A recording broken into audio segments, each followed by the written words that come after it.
Emilio Garcia from Now Demand Generation Studio or Demand Gen Studio. I'm really happy to have another episode. We were called previously Bountify Live, and now we are changing the name to better reflect the audience and the kind of topics and conversations that we will have. We are geared toward mostly demand generation professionals, both the area of marketing and sales. So I think I'm quite happy with the change, and to start this new stage on the series. Today we are going to talk about video content best practices. So really happy with it. If any of you is watching right now, share with me on the comments where you're watching from. It will be great to say hi. And let us dive right away into the topic. So for today, and let me put here the title for a little while. For today, we are going to talk about video, right? It's definitely not something that is new and it's been growing like constantly for the past few years. And I think it's becoming definitely mainstream, right? As more and more people are doing it, just like myself and many other companies. So there are definitely best practices around it, and I want to dive a little bit into them today. So the first one obviously will be, well, why should your brand or company use video? Definitely the first one will be that is so much powerful, right? Because it can be engaging, it can be fun. You can have a lot of fun, being creative about it. Something that while you can do to some extent on text and images, it's not quite as powerful as video. So definitely that's the first one. The other reason is because it's multisensorial, right? It's the same considering the fact of how text and images and even sound can be used to interact with people. Here you're combining a lot of the senses, right? Sound and sight. Sometimes you can layer up text. So there are many ways that you can convey your message that probably text or even images or plain sound will not be able to do. Obviously, the other reason is that video has always been a better option than other mediums. It's just that in the past, it used to be hard to create video. It was hard to consume it. It was not easy to consume it on phones. So technology has catch up, and more people feel comfortable consuming video. So it has increased in popularity, which definitely helps. So that's another reason you want to start using more video for sure. And the other reason that pretty much sum it up for the why is engagement. Video allows you to engage better with your audiences in both ways. They can see you and see that there's a human behind that conversation, and also you can interact with people in a better way, even in real time if you're doing live events like this one. So definitely many reasons why you want to start video. And I think nowadays there's no need to convince anyone that video is going to be something. It's already something. There are very good stats that I will share at the end. So definitely a reason to start. Now, before the cameras start rolling, before you say, well, I'm convinced I want to do video right now, there's a few steps that you have to take before making that first clip. And I want to share with you some of them. Because just because it's fun, because it's interesting and engaging, it doesn't mean that you just have to come up with whatever crazy idea and just roll over. While you can do, probably you will not see as much success out of that. So definitely you need to have some goal in mind. And the first thing is that for each and every one of them, you definitely should have a purpose, right? So there are different kinds of videos that you can create. And in that sense, this is not different from the strategy that you put behind text efforts or sound or podcasting efforts. Is every episode needs to have a goal, or every kind of video needs to have a goal or a purpose. And in this case, it can be just like the regular funnel. It can be to attract, meaning making your brand or making people aware of your brand, aware of the potential problems that your brand solves. So this might be obviously one kind of video or type of video that you can develop. There might be another set of videos where you are pretty much trying to engage to people that have been touched by the brand before, and you want to make them familiar with your brand in some level. And obviously, it doesn't mean that you only have to do video for new people. You can definitely build video for people that have never interacted with your brand, that have interacted with your brand before. It can be actually opportunities, clients.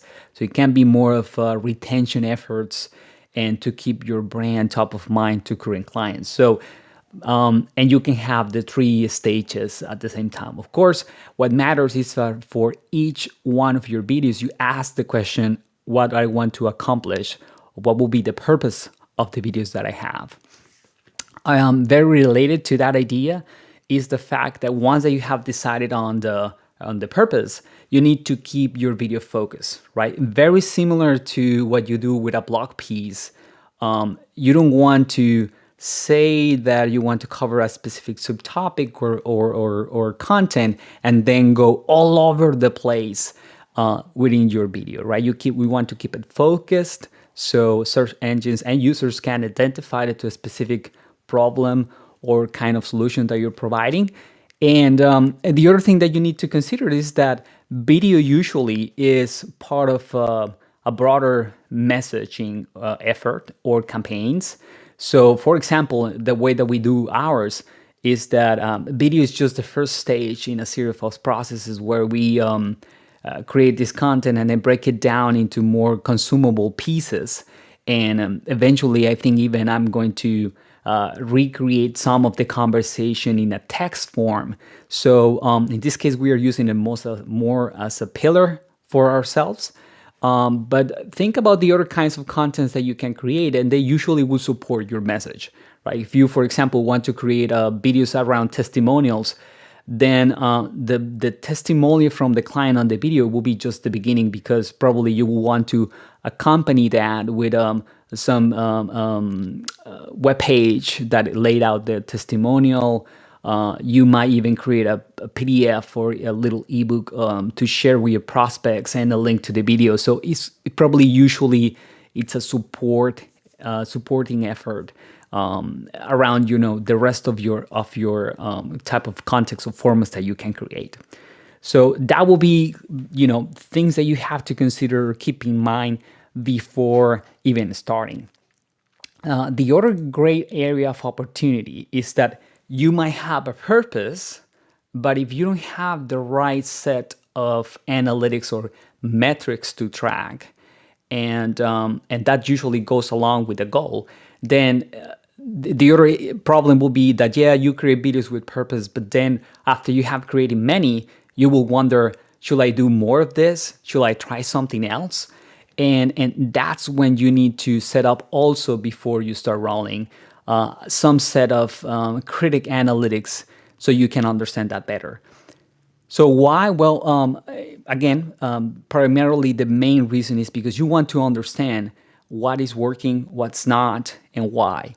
And that why goes for both reasons, right? Why something's not working so you can improve, and whatever is working, you want to understand why so you can do more and better of that, right? And the other reason you want to set up some analytics is because on top of that purpose, you need a goal. For example, if you say something like, I want to create a video that will help me to increase product sales, so that will give you the purpose. Probably you will do an explainer on your product and the features, but at the same time, you want to have some key metrics where you can measure the effectiveness of that video compared to another one that has the same purpose. For example, you can say something like, well, we will lay it out in our video a call to action so people can visit the product page and they can either request a demo or start a free trial or just purchase right away. And so you want to measure the effectiveness of that call to action, or if you have some links on the description of the video that send people to different pages of your website, you want to track that too. So it doesn't have to be super complicated. And I always said that you have to take, in general, attribution metrics with a grain of salt, because you can track you can promote the wrong behaviors based on metrics that you set up on yourself. So you have to be careful with those. So it's not that if you create things that only work, or you follow because of hardcore metrics. You also need to use a little bit of intuition, but definitely metrics help you to compare, to get a sense, to ask questions, and to test ideas. So another ideas or another kind of metrics that you might be interested on tracking would be definitely video views, right? So something so basic and simple that definitely you need to track. As I said, you want to track the effectiveness of call to actions, and clicks on this links that are spread or sprinkled across the description. In theory, video, especially if that's one of the metrics that is hard to attribute, but if you are doing a lot of video on a channel like YouTube, and you are promoting your website, it should impact the site traffic, right? The traffic to the website, it should be impacted.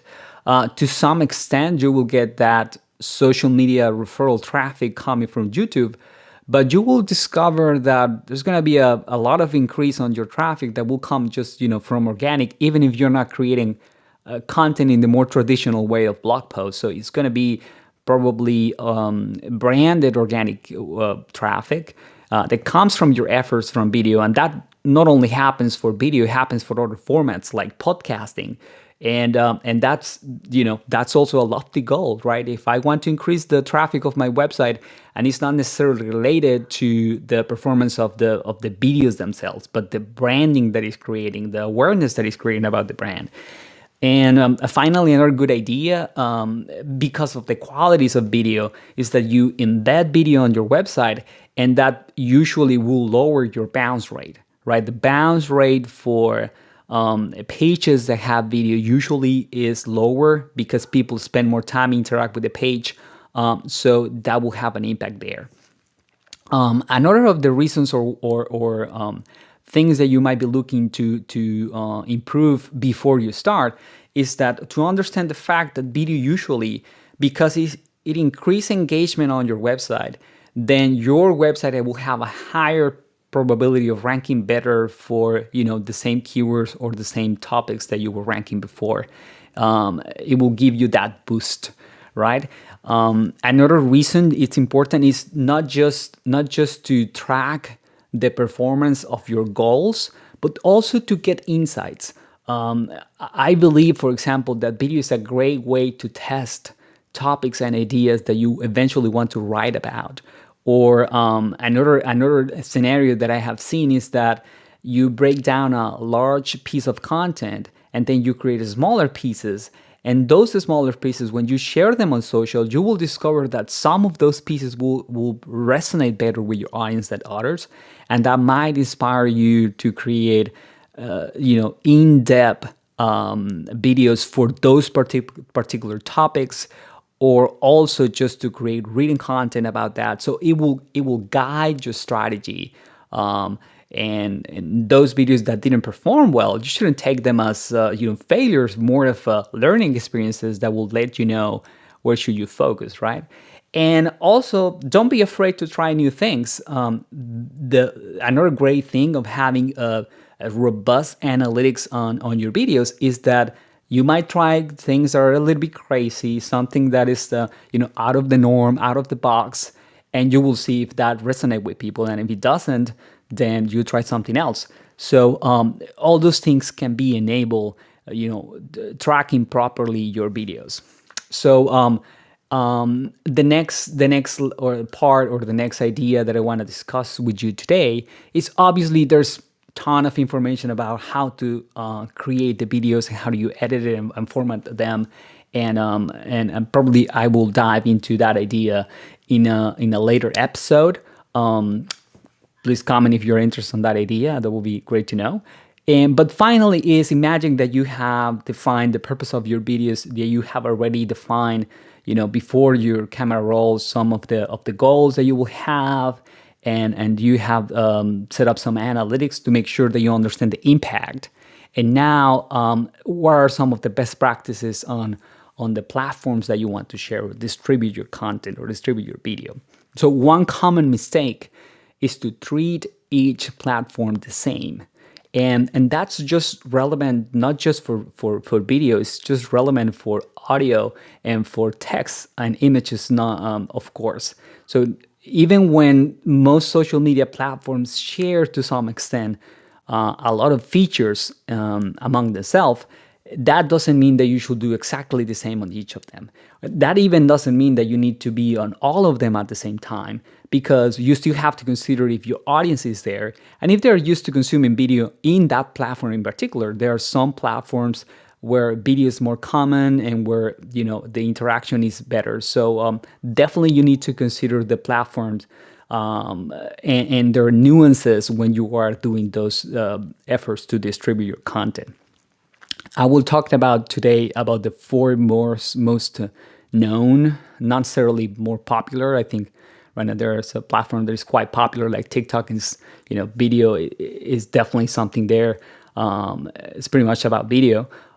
However, for the ones that I will discuss today, three of them are mostly geared toward or can be used better for B2B. And I'm sure that on TikTok, there's going to be some plays that are going to be developed for B2B on the future, I'm sure. But I will cover this for today. So one general recommendation for all of them will be to add captions. Because, and there's many statistics that support this, most viewers or many viewers watch video silently, right? And some platforms, even when they have autoplay, they usually mute the content at the beginning. So it's in your interest that even if the viewer cannot listen right away, if you catch their attention with the captions, then they can turn on the volume. Sometimes people simply doesn't because they are in a place where they cannot do it. So it's important to add captions to all your videos. Nowadays, actually, some platforms are creating those automatically, and they're getting better and better at that. So I think in the future, eventually, there will be no need or very, very few changes that you will have to do to those auto-generated captions. But for the time being, it's usually better if you have them. And in most of the platforms. Now, some specific recommendations for some of the platforms. For example, Facebook. You have to think of Facebook as a share-first platform in terms of video, right? It's because we usually we interact with friends and family. We want pieces that that generate emotion, that drive emotion, and ideally that tells stories. So also because Facebook target video in a way that considers what the user or the viewer has seen in the past, their interests, where are located. So all those factors are considered. You have to think about video in that way, right? The kind of person that will find it or not find it, will you see it usually, will be related to their interest. And again, here you recommendedly definitely that you add captions. And usually videos on Facebook, when you upload them natively, they will start right away. And Facebook counts the few seconds as a view. So if you want to start impacting those metrics, you have to do something that is, grabs the attention quite fast. So people can stay and then obviously give you that signal that someone showed interest. Now, YouTube, which will be the other platform, pretty popular too, of course. Here, the focus is on discovery. Many people doesn't realize, but the second largest search engine in the world is YouTube. It's not even, it's not Microsoft. It's Google and then YouTube. And the only difference is that most of what people search, obviously, on YouTube is video. But it's a search engine, so your videos there should be geared toward discovery. And definitely you have to think in terms of SEO, right? And that will help you to be in front of the right people that will be looking for your content and discover it. Another great feature of YouTube that you have to think about is that Before platforms like Facebook and Instagram and Twitter created their own video content or hosting platforms, most of them will allow or used to allow to run natively YouTube videos. So it's easy to share from there. It's easy to embed them on sites. So think about people sharing your content in other places, maybe some other websites. And because of that, obviously, take some time to put on, understanding what kind of description should you use, the metadata. All of that will help with your SEO and make your video, show up in the right places. Here, just like with Facebook, it's recommended that you start strong, and because you have a few seconds to capture a person's attention, and then they might just go away. So consider a strong start, explaining the purpose of the video and what they will learn, and then doing the actual explanation.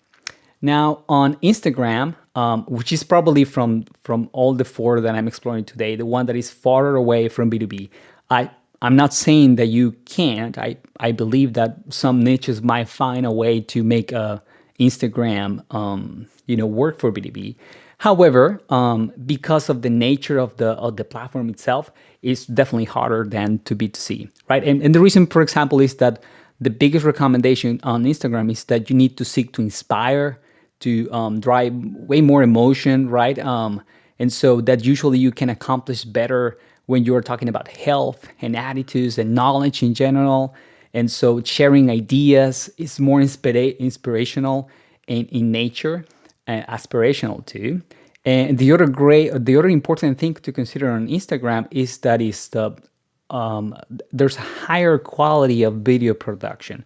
And so even when that doesn't mean that you need to create a Hollywood level of video, definitely you need to keep things basic things like framing and lighting in mind, so your video can stand out, right, above the noise.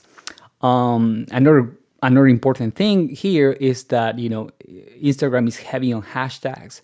So you can just consider to use at least one. It helps a little bit with discoverability and with engagement for sure.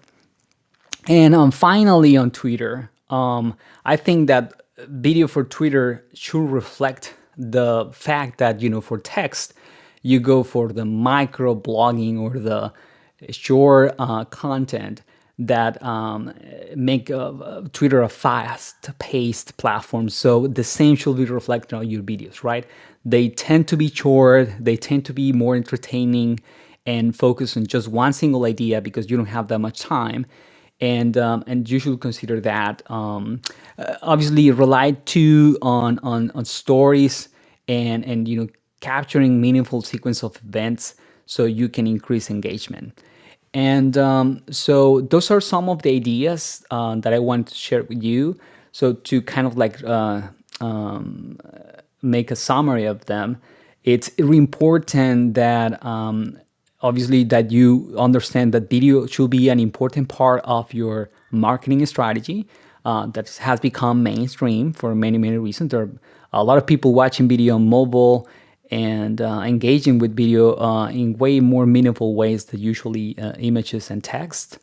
And before you start your camera rolling, that you need to cover the basics on what is the purpose of my video, what are the goals that I want to accomplish, what are the metrics that I want to track to understand what's working, what's not.